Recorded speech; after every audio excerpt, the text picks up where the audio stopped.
জানি সে চোর, সে পালাবে।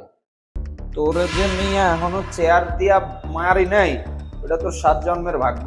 তো ভাই, কি অবস্থা, কিভাবে দিন যাচ্ছে আপনার?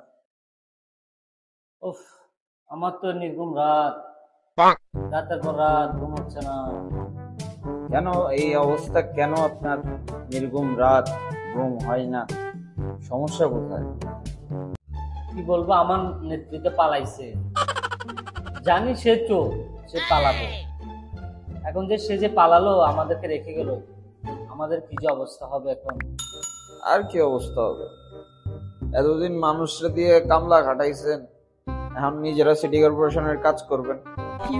আপনি এটা কি বললেন? আমি একজন প্রশাসনিক লোক, আপনি আমাকে সিটি কর্পোরেশনে কাজ করতে বলছেন? আমার আসলে সাহস তো কম না।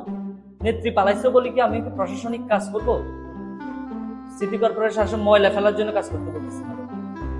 তোর যে মিয়া এখনো চেয়ার দিয়া মারি নাই, ওটা তোর 7 জন্মের ভাগ্য। আপনি আমাদেরকে এভাবে অপমান করাটা ঠিক হয়নি।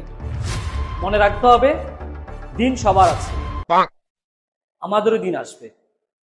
ধর মিয়া যা, যেদিন আসবে এদিন দেখা করিস, যা।